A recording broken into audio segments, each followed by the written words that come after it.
Assalamualaikum, selamat datang kembali di channel MA Tech. Nah, kemarin itu nggak sengaja nemu HP ini Xiaomi Mi 11 series di Lazada. Harganya cuma 1,8 jutaan. Awalnya sih agak ragu ya, tapi setelah lihat review pembeli dan juga lihat sellernya yang udah terpercaya, karena saya udah berkali-kali juga belanja di seller itu, jadi keraguan itu hilang, langsung gas aja. Kapan lagi? Xiaomi Mi 11 series harganya cuma 1,8 juta. Yuk lanjut gas, kita buka aja.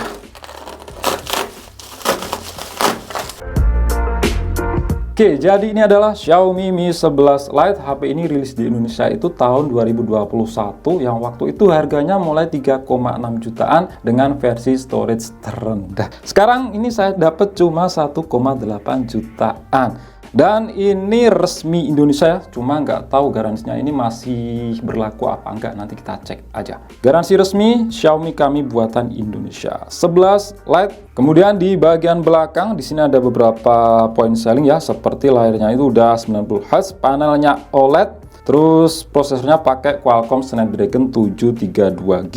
Untuk zaman sekarang, kalau kita cari HP di bawah 2 juta yang pakai prosesor Snapdragon itu udah jarang ya, mentok-mentoknya Snapdragon 680. Oke, untuk kameranya 64 megapiksel, ini untuk kamera belakang. Dan kita coba cek untuk IMEI-nya di web resmi Xiaomi ya. Nah, setelah dicek ternyata ini udah pernah diaktifasi ya, itu tanggal 14/12 tahun 2021.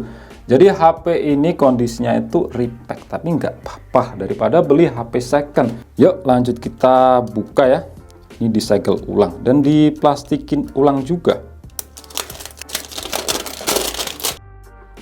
Nah, yang pertama di sini ada sebuah kertas. Ini dari Alvinse selaku Country Director Xiaomi Indonesia yang sekarang itu udah pindah ke negara mana ya? Alvinse. Terus di sini ada sebuah kotak, ada SIM ejector, kemudian ada kitab-kitab seperti buku panduan dan juga kartu garansi. Kemudian ini dapat sebuah amplop kecil. Kira-kira isinya ini apa? Nah, ternyata ini dapat sebuah konverter ya, Type-C to jack 3,5 mm. Jadi HP ini bisa dipastikan nggak punya lubang jack audio 3,5 mm. Terus di sini dapat silikon case. Ini warnanya masih bening ya, nggak kekuningan. Terus ini ada si HP-nya, ini warna biru. Oke, kita taruh dulu. Ada kabel USB yang jelas, ini udah Type-C. Dan terakhir ada kepala charger. Untuk outputnya maksimal di 11 volt 3 ampere atau 33 watt. Oke, ini kita rapiin dulu.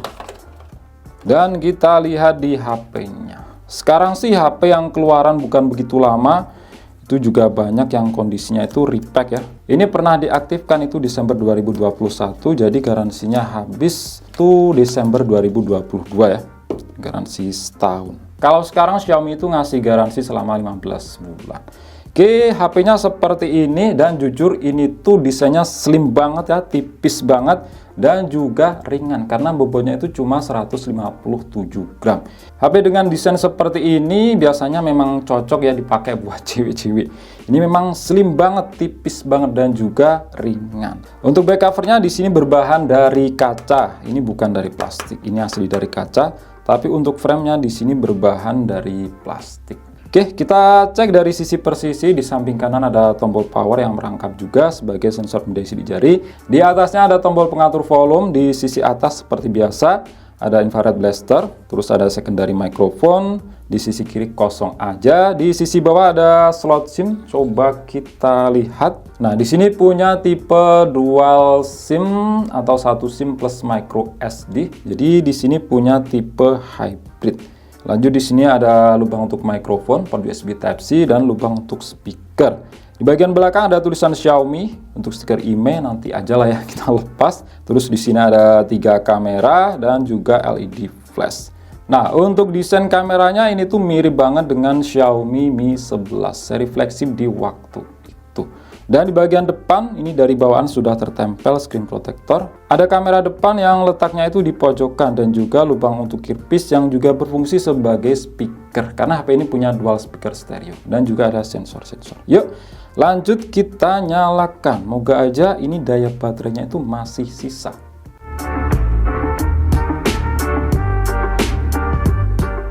ini nggak mau nyala ya. Apa mungkin baterainya habis?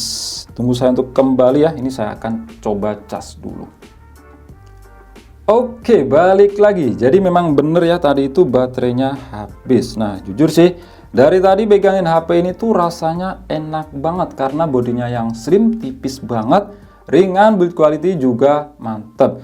Dan juga untuk dimensinya ini tuh nggak segede dibanding HP zaman sekarang yang dimana rata-rata layarnya itu udah di atas 6,7 inch. Kalau ini 6,5 inch. Terus untuk kualitas layar panel OLED-nya di sini juga mantep ya, warnanya itu tajam. Kalau untuk resolusi sih standar aja di Full HD Plus. Terus untuk bezel hitam di sekeliling layarnya, utamanya bagian dagunya, ini tuh tipis ya, hampir simetris dibanding sisi lainnya. Kalau untuk model kamera depan, ini tuh tompel di pojokan. Ya musimnya di zaman itu, kalau sekarang itu udah nggak musim. Oke, kita cek di setelan, masuk ke tentang telepon. Nah ini sudah saya update ke versi terakhir yang didapat untuk saat ini ya. Sekarang di posisi MIUI 14.0.3. Yang awalnya tadi MIUI 12, versi Androidnya 11. Dan sekarang itu naik 2 tingkat Android ya. Sekarang di Android 13, security patch level ada di April tahun 2023. Jadi udah cukup lama nggak update. Dan kedepannya saya kurang begitu tahu apakah ini dapat HyperOS. Tapi yang jelas untuk saat ini terakhir yang didapat ya di posisi ini MIUI 14.0.3. Oke, untuk konektivitas yang jelas di sini ada yang namanya NFC ya. Terus masuk ke bagian tampilan. Untuk screen refresh rate di sini punya 90 Hz. Cuma nggak ada pengaturan otomatis atau adaptif. Ngaturnya itu manual. Pilih 90 Hz atau 60 Hz. Terus kita cek di setelan tambahan. Penambahan memori atau virtual RAM di sini bisa ditambah sampai 3 GB. Tapi berkali-kali saya bilang ya, fitur kayak gini nggak begitu guna, cuma gimmick aja, nggak pengaruh ke bagian performa. Oke, kita cek di aplikasi yang sudah saya install. Pertama, device info HW. Untuk tipe storage-nya yang jelas di sini udah bertipe UFS dan tipenya itu UFS 2.2.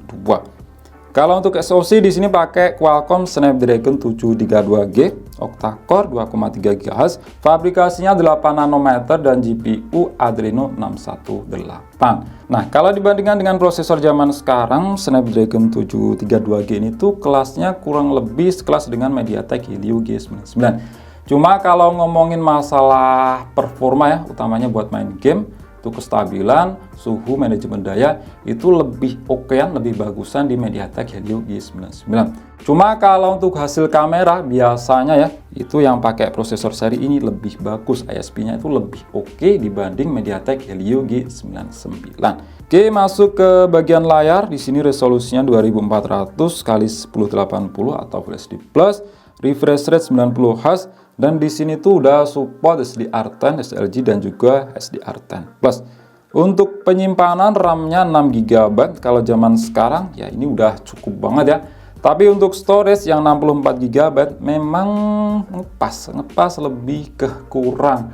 Ya untungnya di sini masih menyediakan slot micro SD. Jadi untuk storage yang 64 GB ini tuh buat install aplikasi. Kalau buat nyimpan foto, nyimpan video, itu bisa ditaruh di micro SD. Tapi perlu diingat juga, itu pakai micro SD yang kelasnya bagus supaya kalau semisal ngerekam video 4K itu nggak ada frame drop atau error gimana. Karena butuh speed tulis yang cepat. Terus untuk kamera, nah untuk lensa utama 64 megapiksel di sini pakai sensor Samsung S5 KGW3. Terus untuk 16 megapiksel kamera depannya itu pakai sensor Sony IMX471. 8 megapiksel ultrawide pakai Sony IMX355 dan untuk 5 megapiksel lensa makro itu pakai Samsung S5K5E9. Untuk baterai berkapasitas yang memang ya kecil ya di zaman sekarang, yaitu 4250 mAh. Kalau di waktu itu tahun 2021 ya memang bukan yang kecil banget. Karena yang lain itu juga masih cukup banyak yang kapasitasnya itu 4000 sampai 4500 mAh. Nah, penggunaan baterai dengan kapasitas gini menurut saya memang hal yang wajar ya. Karena untuk mempertahankan desain yang tipis ini, dan ini juga salah satu nilai jualnya. Itu nggak mungkin desain setipis ini dipakein baterai yang kapasitasnya itu 5000 mAh, otomatis bodinya itu lebih tebal. Terus untuk bagian sensor yang jelas di sini lengkap ya, sensor giro itu ada. Kita cek untuk skor Antutu kira-kira dapat berapa. Udah lama banget nggak tes Antutu di Snapdragon 732G di Antutu versi 10. Nah, di sini skornya dapat di angka 393 ribuan karena di sini RAM-nya itu 6 GB. Otomatis hanya bisa pakai Antutu 3D versi Lite. Skor CPU-nya dapat 130 ribuan dan GPU-nya 78 ribuan. Terus untuk multi sentuh yang pasti Xiaomi sih 10 titik sentuhan ya. 10 titik sentuhan. Lanjut kita lihat di bagian kamera. Jadi kamera belakangnya ini ada 3, 64 megapiksel lensa utama, 8 megapiksel lensa ultrawide dan 5 megapiksel lensa makro. Nah, di sini lensanya itu termasuk gede ya, kalian bisa lihat sendiri. Makronya yang ini 5 megapiksel. Dan di sini punya fitur autofocus. Oke, untuk kamera depan itu 16 megapiksel. Menu-menunya ada Pro. Untuk Pro shutter speed bisa sampai ya, ini 30 detik, udah termasuk tinggi. Terus dokumen video bisa merekam hingga resolusi 4K 30 fps. Terus untuk lensa ultrawide mentok di Full HD 30 fps aja. Dan untuk kamera depan ini bisa merekam 60 fps, mentok di Full HD 60 fps. Dan dulu itu pernah cobain sebentar Xiaomi Mi 11 Lite ini, yang saya akui jempol itu adalah kamera depannya ya. Itu bagus banget, di zaman sekarang aja ini masih bagus. Nanti saya kasih lihat aja untuk hasil foto dan videonya. Terus menu lainnya ada portrait, malam hari dan lainnya. Lainnya di sini cukup banyak ya, kalian bisa lihat sendiri. Nah, di sini tuh ada fitur dual video. Kalau di Poco Redmi fitur dual video itu nggak ada ya. Kalau di seri Mi itu ada. Nah, untuk hasil foto dan videonya kalian langsung bisa lihat aja ya sebagai berikut.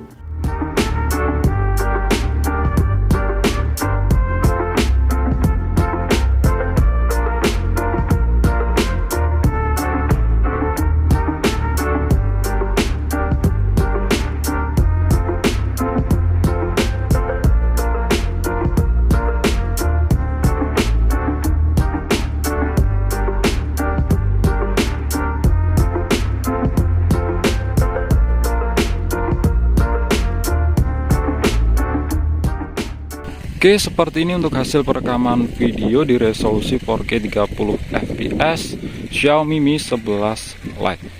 Nah, ini otomatis untuk stabilisasi itu jalan. Jadi buat jalan kayak gini tuh stabil banget. Dan untuk kualitas warna ini tuh masih tergolong bagus banget ya di tahun 2024. Untuk cuaca memang ini agak kurang cerah, tuh agak mendung. Nah, untuk Full HD 60 fps otomatis stabilisasi itu nggak bisa dipakai ya. Jadi buat jalan ya getar. Cocoknya buat kondisi diam di tempat aja. Nah, ini hasil video untuk lensa ultrawide-nya. Resolusinya itu mentok di Full HD 30 fps. Dan di sini juga stabilisasi itu jalan ya.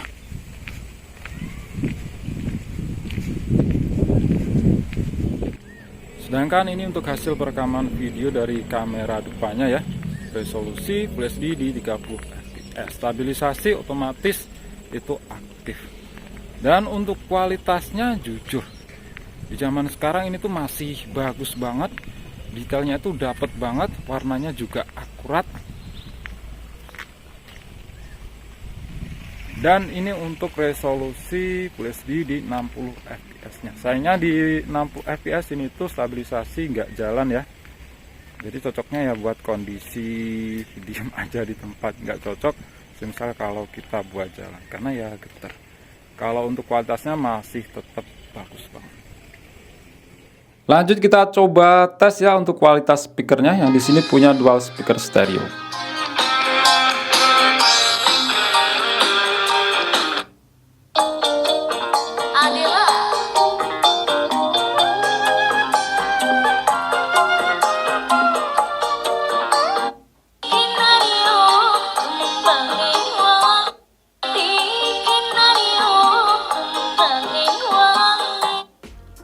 Nah, untuk kualitas speakernya di sini termasuk mantep ya di zaman sekarang. Bahkan ini tuh kualitasnya lebih enak yang kemarin saya coba itu Poco X6 Pro dan juga Poco F5. Di sini itu bassnya lebih dapet ya. Oke, mungkin itu aja ya untuk video kali ini, unboxing dan sedikit coba-coba Xiaomi Mi 11 Lite di tahun 2024 yang saya dapat. Ini murah, cuma 1,8 jutaan. Gak tahu sih sekarang stoknya itu masih ada apa enggak. Silahkan kalian cek link yang ada di deskripsi video ini. HP yang bodinya itu slim, tipis banget, seksi ya, enak banget dipegang. Oke, itu aja. Klik like jika kalian suka dan share jika kalian rasa video ini bermanfaat. Kita jumpa di video selanjutnya dan wassalamualaikum warahmatullahi wabarakatuh.